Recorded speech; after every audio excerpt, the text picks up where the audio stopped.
I'm Coyote Peterson. This is Mario Aldecoa. One of these two reptiles is an alligator, and the other is a crocodile. Do you know which is which? Stay tuned, because we're about to show you.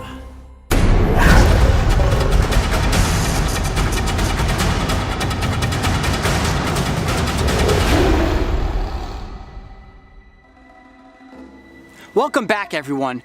Okay, so what I have in my hands right here, this is the American alligator. And what I have in my hands is the American crocodile.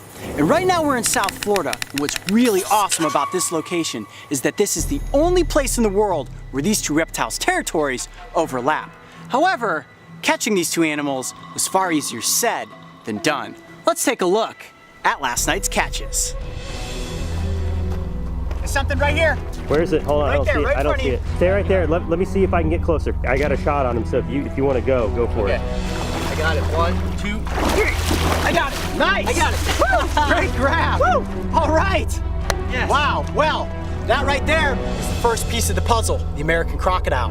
Now we just need to find an American alligator.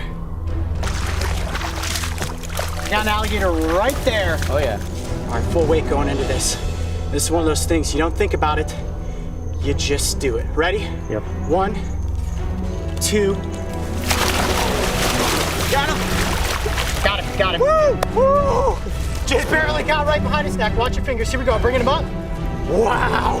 There it is. All right, now we got to get the American crocodile up close with this American alligator. Oh man, this is awesome. Look at those teeth. Man, those are some pretty epic catches last night, weren't they? Yeah, I mean, how cool was it to catch an alligator and a crocodile in the same night? Certainly a first for me. Now, this is great because it's giving us the opportunity to answer a question that a lot of people write in and ask me. Sure, they also ask you, what's the difference between an alligator and a crocodile? Most people look at a reptile like this and think, oh, it's one and the same, but not really. Once you get them up next to each other, you can really see that they're pretty different looking. Now, obviously these are both reptiles, both crocodilians, and both have been on the planet for what, over 200 million years? Oh yeah, absolutely. Their lineage is prehistoric. So we're pretty much looking at dinosaurs here. Oh yeah. All right, so first let's look at the differences in snout structure, because this is probably a real easy way to identify these animals in the wild, correct? Yeah, that's how I identify them. It's very easy. Crocodiles have a pointed, narrow snout. Alligators have a broad, round snout. Yeah, look how broad that snout is, and that has to do with the type of food that they're eating. Absolutely, yeah. Crocodiles are more coastal habitats, so they're gonna be eating fish, and they want skinnier jaws to potentially thrash around and grab the fish. Right, and I can see that with the tooth structure. Those look like little shears. I look at the alligator, and of course we know that alligators are opportunistic. Raccoons, deer, pretty much anything that comes across these jaws, and they have big, broad jaws for crushing their food, pretty much. They crush and swallow things whole. Now, one other similarity that all crocodilians have is a nictitating membrane, and that's really cool. This is kind of like a built-in set of goggles for when you're underwater hunting. Now, let's talk about the color of these reptiles, because that is also very distinct. You'll notice that the alligator is very dark in coloration, almost black, and I would imagine that this helps to stay camouflaged in dark, murky water, as well as probably being able to help it absorb sun. As we know, reptiles are ectotherms, meaning that they need the sun to heat up their bodies so that they can go out and be active. The crocodile, however, is much lighter in coloration. Why is that? Because of its environment. So these guys live in coastal habitats, and they're gonna blend in right with the sand. Yeah, you'll notice that just this coloration in the scutes and the scale pattern does almost look like sand. I mean, an alligator like this, if it was in a dark, murky swamp, you could look straight down at it and not even see that it's there. Obviously, it helps it catch its prey once it comes up to the shore, and boom, they lunge out of the water to grab something. Another difference, take a look at all the scales on the croc and the alligator, especially around the tail. So these are what we call scutes. And if you see, the crocodile has really pronounced scutes, they're longer.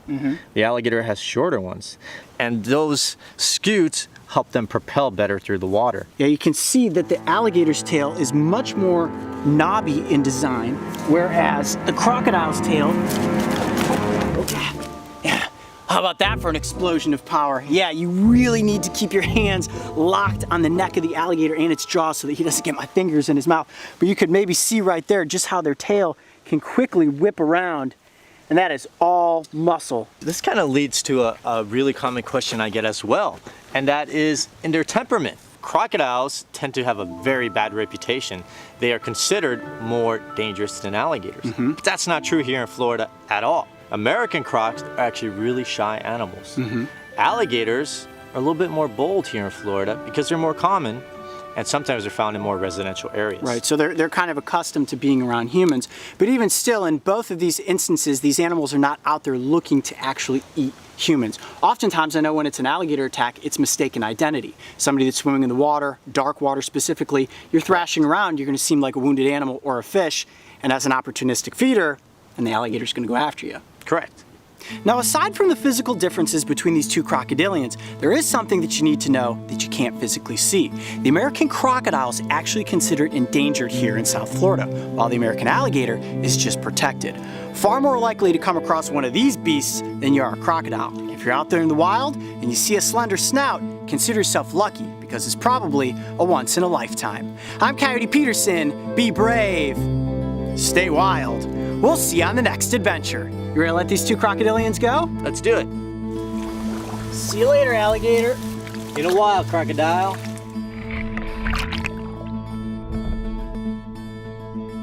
If you thought that was a cool comparison, check out the differences between the alligator snapping turtle and the common snapping turtle. And don't forget, subscribe to join me and the crew on this season of Breaking Trail.